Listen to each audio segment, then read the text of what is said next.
estragos en la isla. Y tenemos noticias de que algunos sectores pues, de Puerto Rico no tienen electricidad. Más de, no sé si leí bien o entendí bien el mensaje que me mandaron, más de 25.000 personas o 250.000 personas están, o sea, no sé el número exacto, afectadas, ¿no? En cuanto al servicio eléctrico, que no tienen electricidad y se prevé que la situación vaya un poco delicada. Entonces vamos a estar orando por los hermanos de Puerto Rico, para que Dios, por los hermanos y por todos aquellos habitantes pues, de la isla de Puerto Rico. Amén. Señor, te damos gracias en esta tarde. Sí, Señor. Porque sabemos que todas las cosas, Señor, obran para bien, según tú lo enseñas, Señor, en tu escritura, en la palabra.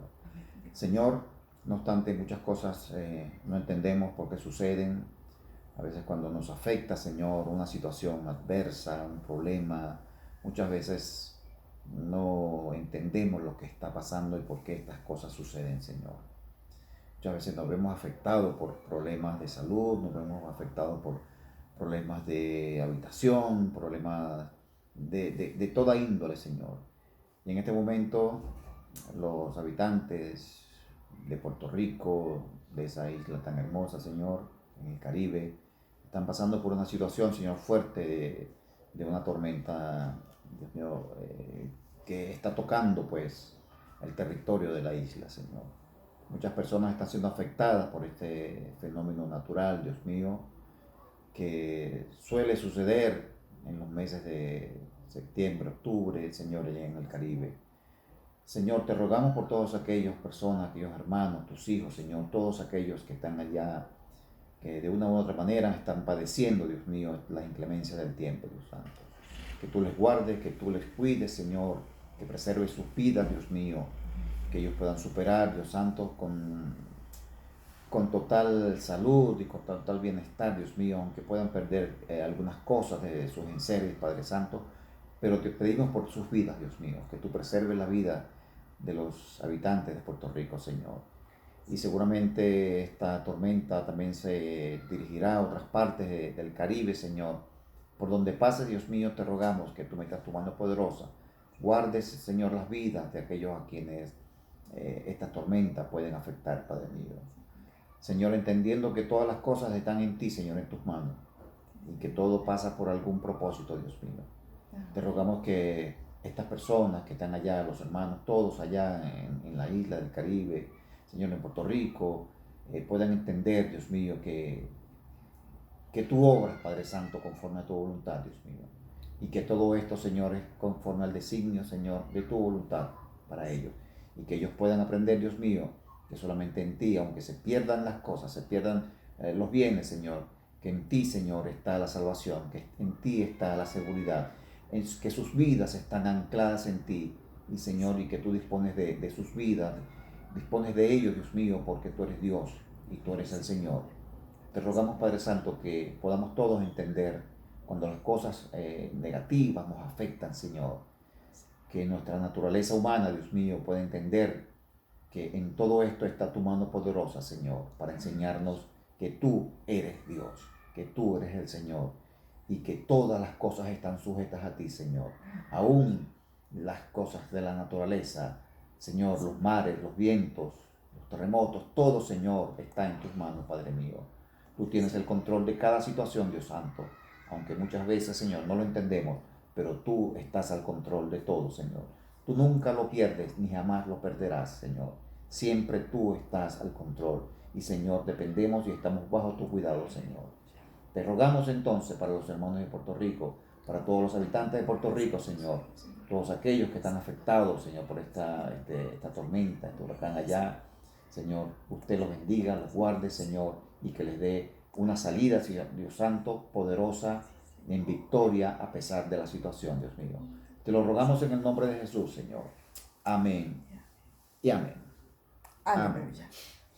No deja de ser una situación dolorosa y pues como hermanos en la fe y como un pueblo que creemos en la unisapiencia del Señor y la soberanía del Señor en cosas que se escapan de la mano del hombre, contra la cual el hombre no puede hacer nada más que esperar que las cosas ocurran y que Dios tenga misericordia Amén. Así que bueno, nos unimos en oración por nuestros hermanos, los tendremos pendientes. Y justamente mientras se hacía la oración por esta situación adversa por la que pasa el pueblo en general de Puerto Rico, ¿no? Creyente o no creyente, y entendiendo nosotros como hijos del Señor que hay soberanía en todas las cosas que ocurren. La Biblia dice que todas las cosas están sujetas al Señor y nada ocurre sin que Él antes lo sepa. Ciertamente, ni siquiera un cabello o la hoja de un árbol cae si no hay la voluntad del Señor en ello. Parece como muy poético y quizás alguno puede decir falso y puede que no, pero ciertamente sí. A lo que voy es a lo siguiente, que si Dios tiene el control de todas las cosas y nosotros pudiésemos decir, pero si Dios es un Dios de amor, que Él cuida del hombre y está por la salvación del hombre, ¿cómo pasan estas cosas? Pues vamos a hablar de un tema que pudiese, ahora mismo estaba orando y hablando con el Señor al respecto, pudiese decir, pero ¿cómo es posible que alguien tenga que ir a causa de creer en el Señor y de leer la Biblia, tenga que ir a una hoguera y ser quemado? ¿Dónde está Dios cuando eso ocurre? Entonces, ¿qué hay? ¿Qué hay de eso? Hay cosas que el hombre, sobre las cuales el hombre pudiese actuar, quizás como en este caso de ir a la hoguera, y hay cosas en las que el hombre no puede, como el caso que afecta a la isla de Puerto Rico. Al respecto, ¿qué piensa usted, pastor? Bueno, hay muchos misterios, ¿no? En la vida y muchas de las cosas que desconocemos pues están veladas a nosotros y en lo sucesivo, en el paso del tiempo vamos descubriendo algunas de ellas, se nos van siendo los ojos abiertos para ver ciertas cosas y entender algunas cosas que han sucedido en el pasado y de por qué lo que se refería usted, hermana Luisa, a la quema de algunos, Ya, la muerte de algunos personajes históricos, sí. que por el hecho de haber llevado la escritura, la palabra, al lenguaje de la región donde ellos estaban, al idioma de ellos, Ujú. eh, pues eran perseguidos y eran proscritos, ¿no? Y condenados a la muerte, a la hoguera. Sí, sí, la verdad que es un poco de pensar y justamente estamos hablando de, en este caso, unas personas que seguramente usted conoce. Si usted está allí con nosotros y tiene al alcance una Biblia, esta por ejemplo es la Biblia, una Biblia muy cómoda de letra grande que tenemos nosotros para estudiar, ¿no? Y dice Santa Biblia, y aquí en el lomo dice Santa Biblia, versión Reina Valera 1960. Es dice letra super gigante. Para los que vemos mal o para los ancianos, pues bien. Voy al caso del nombre que aparece, versión Reina Valera.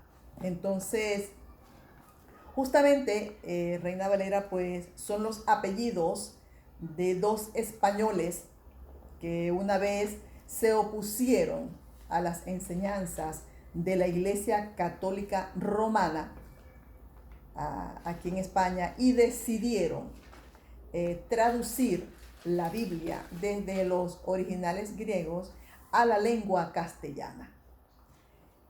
Y cuando hicieron eso, comenzar a traducir la Biblia, que en ese tiempo solamente estaba en el latín, traducida desde el griego y del hebreo, y solamente era expuesta ante la sociedad, ante el vulgo, por prominentes de la misma Iglesia Católica y en latín.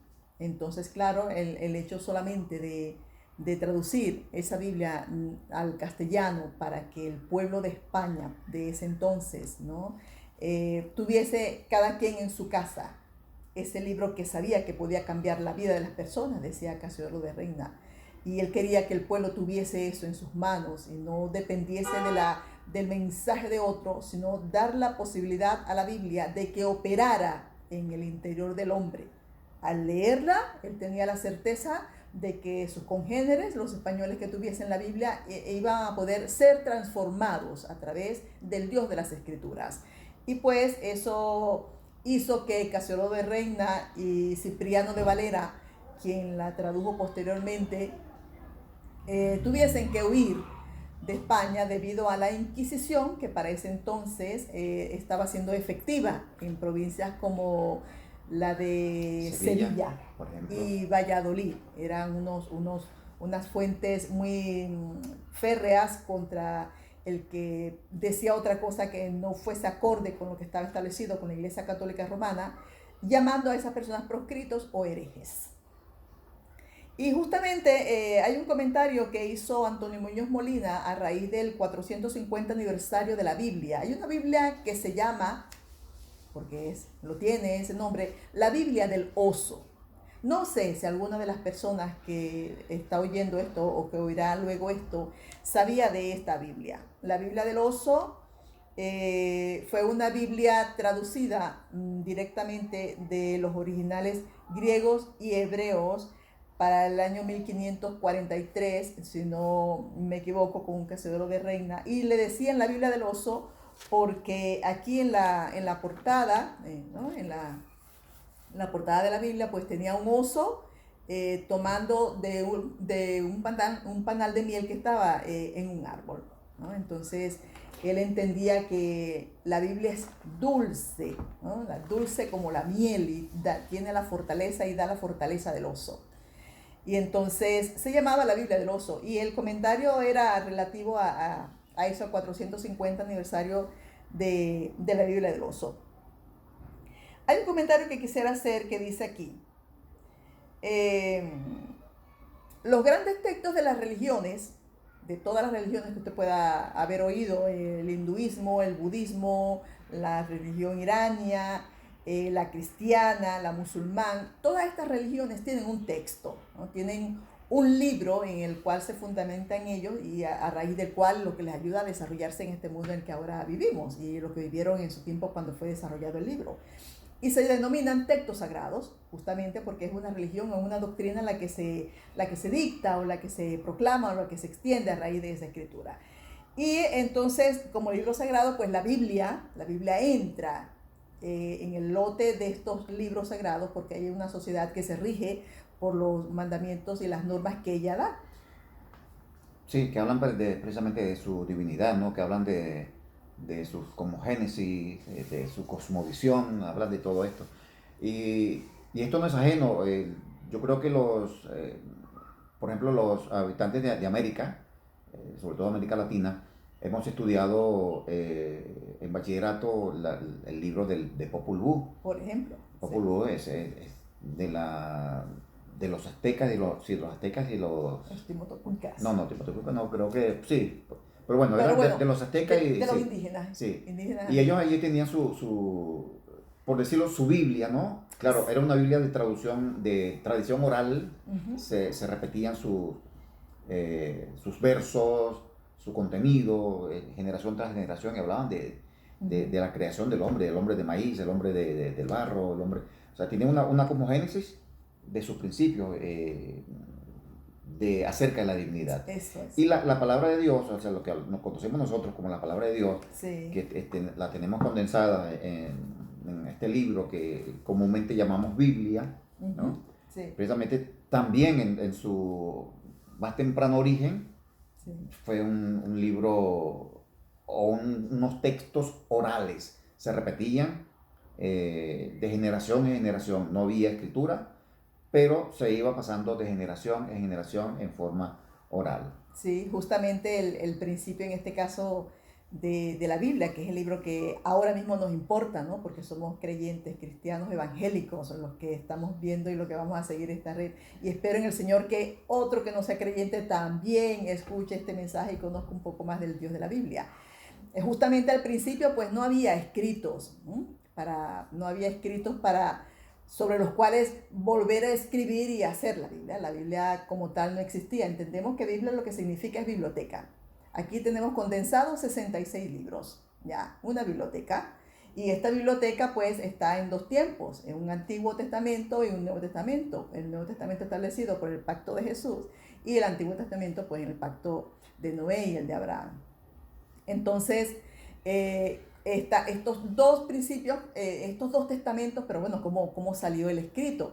Bien, parte de lo que estaba diciendo el pastor José, no sé si recuerdan ustedes que cuando el Señor estaba tratando directamente con el pueblo de Israel a través de Moisés y Aarón, que lo habían sacado de Egipto, una prioridad que dio el Señor a Moisés es que las cosas que ocurriesen, los milagros y las maravillas que fuesen vistas por el pueblo, se pasasen de generación en generación, que no la apartasen de su boca.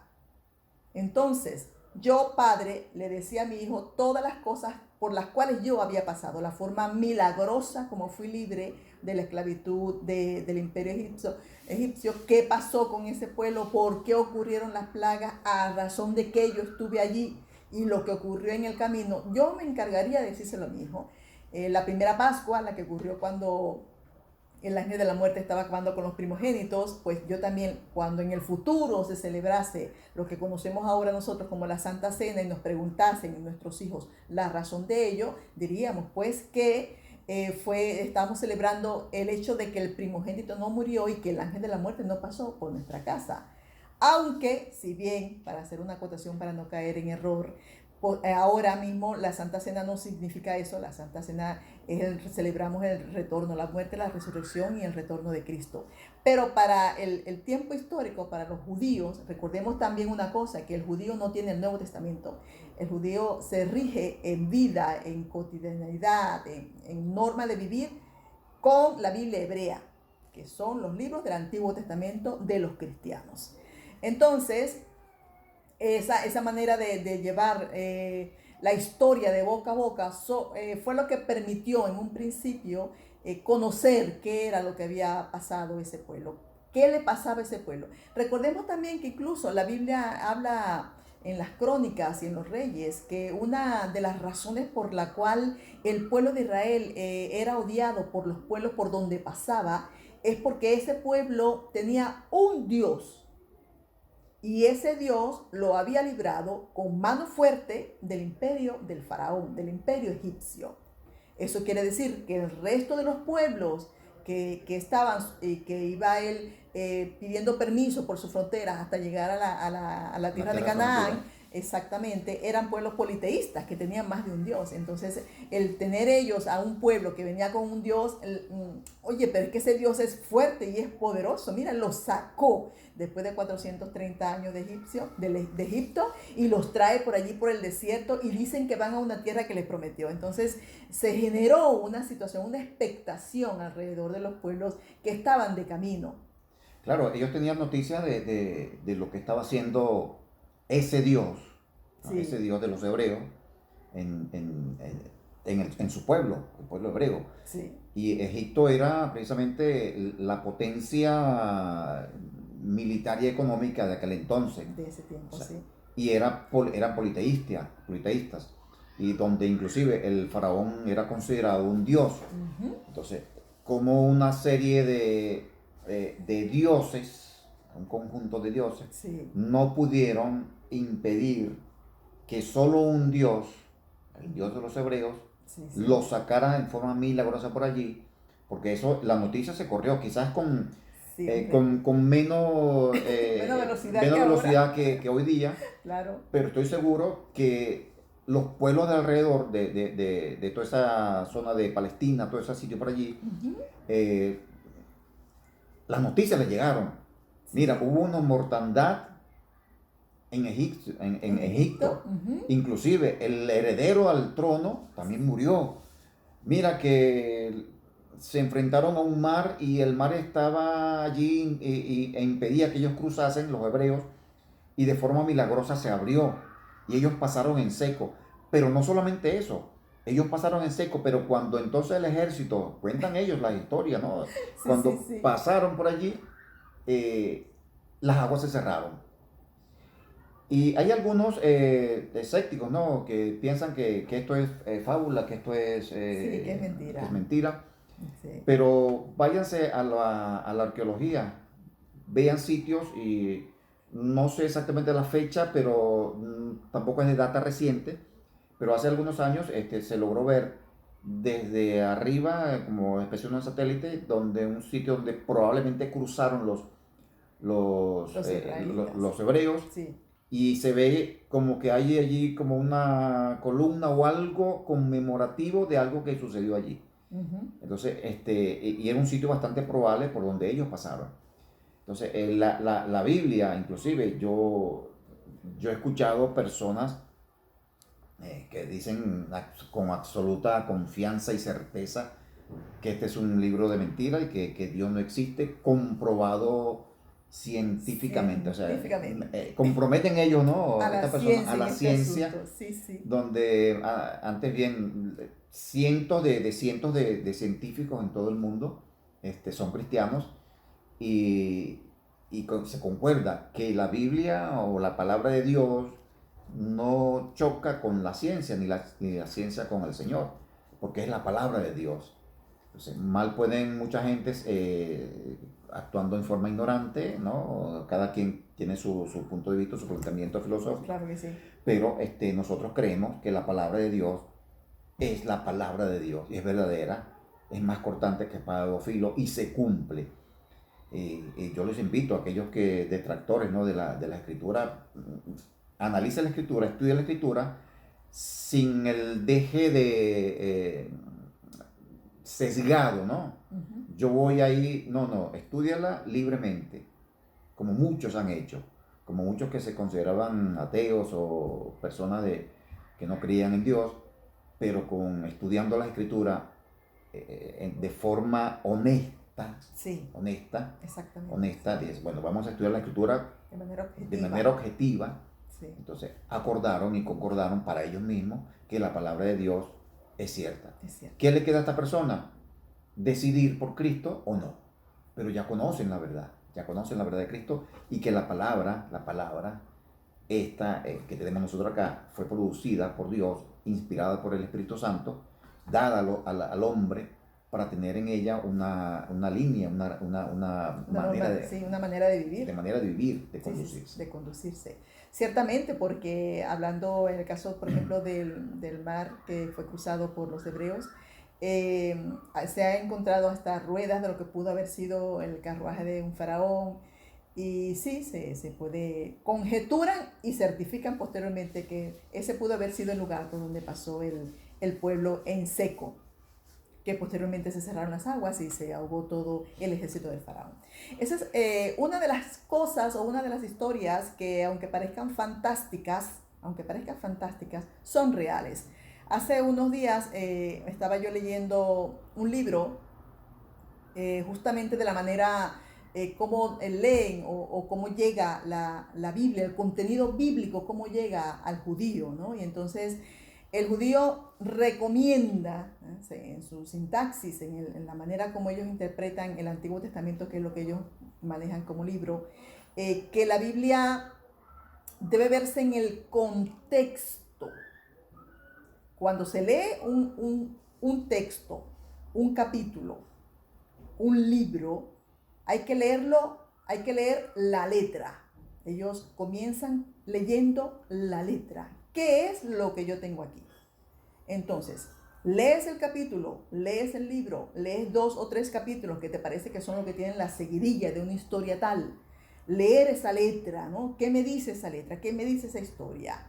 ¿En qué me puedo yo fundamentar? ¿A dónde yo puedo acudir para saber si eso es cierto? Entonces son unos recursos que ya hemos hablado en otras oportunidades, recursos que puedes tener tú para verificar que eso sea verdad en la historia, en la arqueología, en paleología, en la antropología, en la vida del hombre.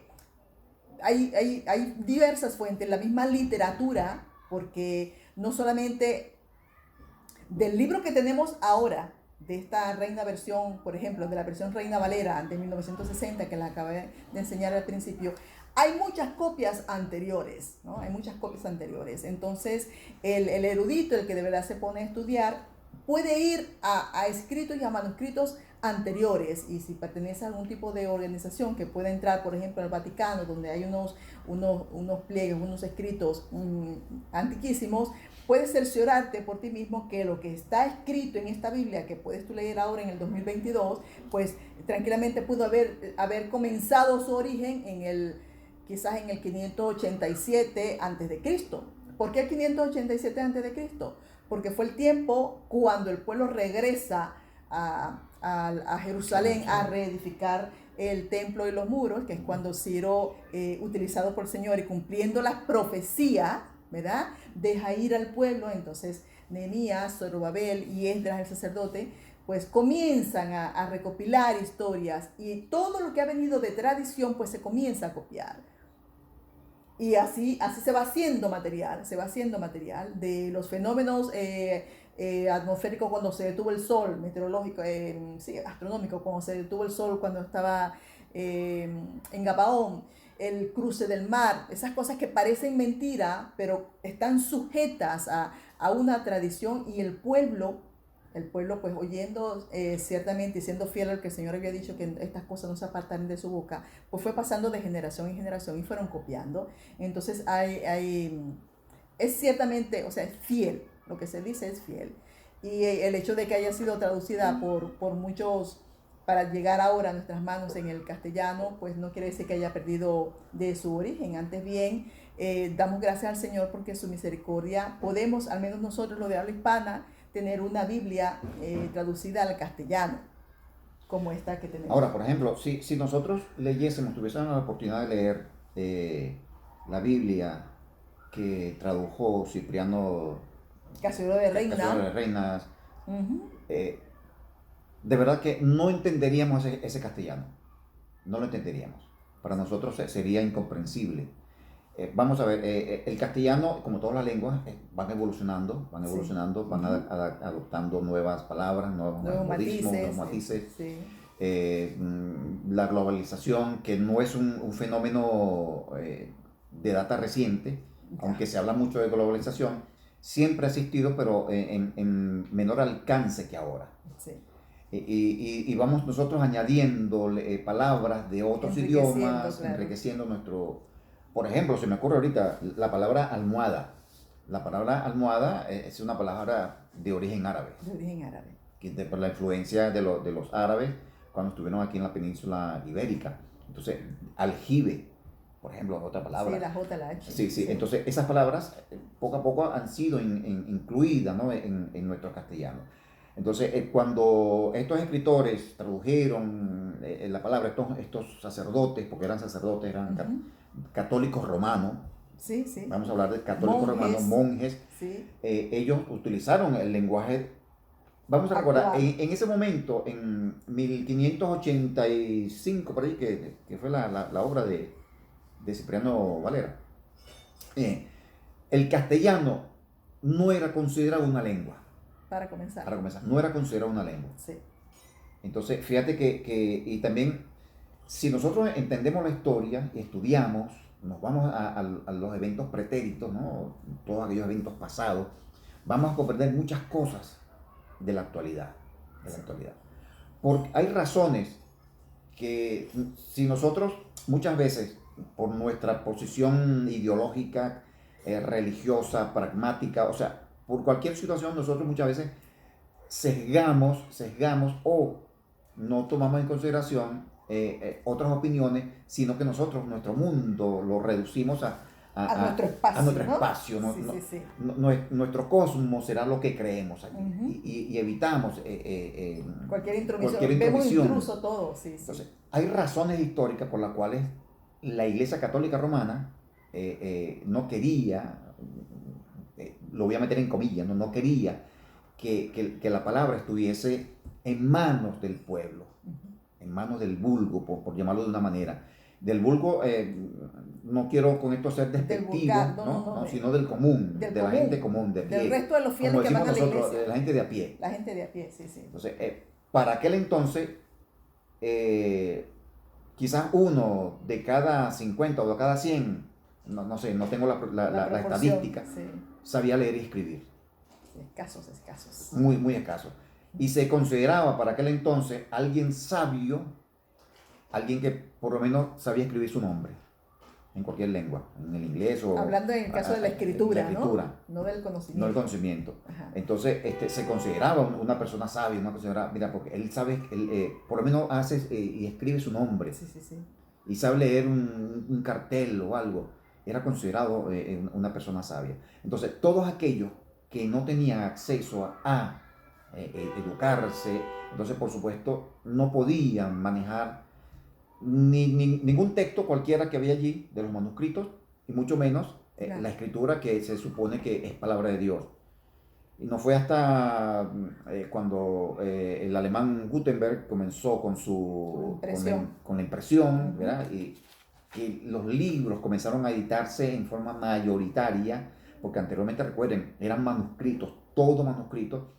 Yo he tenido acceso y lo he visto con mis ojos y no lo he podido tocar porque no he podido tocarlo, porque están guardados en cajas de vidrio, pero yo he visto manuscritos muy antiguos del año 1300 o de 1400, eh, y de verdad que son de una belleza increíble, los dibujos, los adornos que le hacen, y eso entonces era todo manuscrito. Imagínense escribir esto, ¿verdad?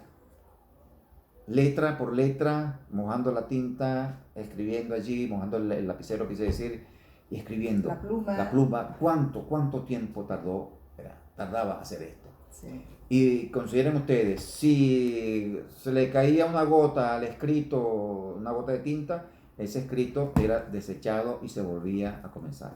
Sí. Si había un error, se desechaba y se volvía a comenzar. De allí, si lo extrapolamos a la escritura, muchos de esos escritos, ¿verdad?, que se desechaban y no se tomaban en consideración, fueron almacenados porque como era un libro sagrado, entonces por lo tanto no podía ser destruido, sino que lo preservaban.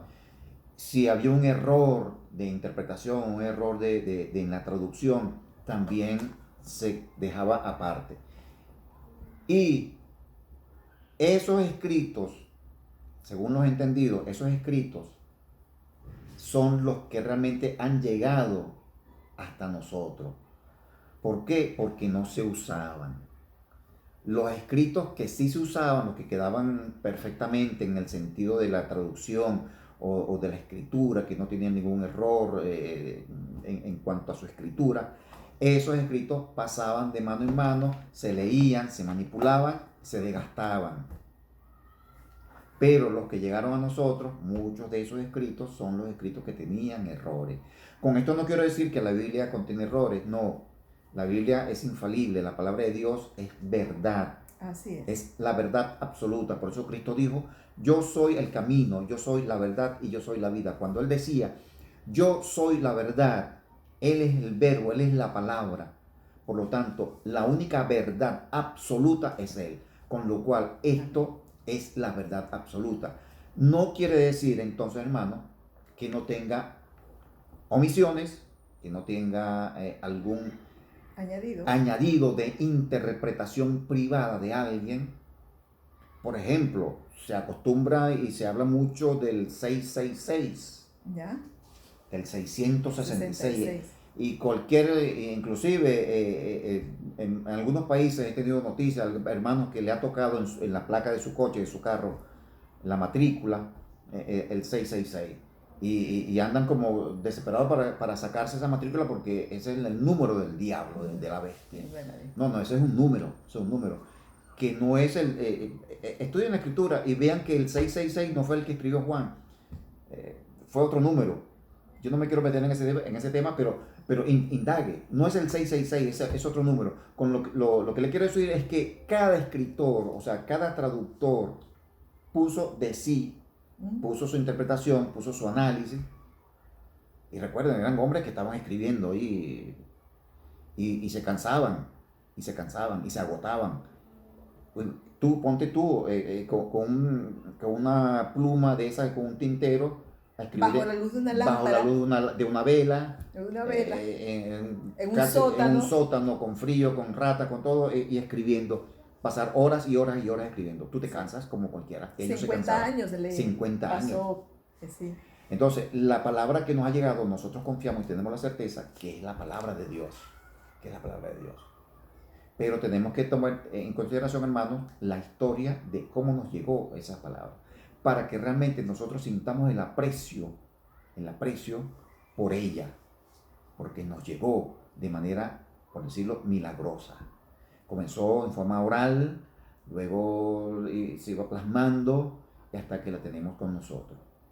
La lees, la escudriñas. No solamente, hay un maestro venezolano que dice que la palabra de Dios, la Biblia, no es un libro de lectura, es un libro de estudio.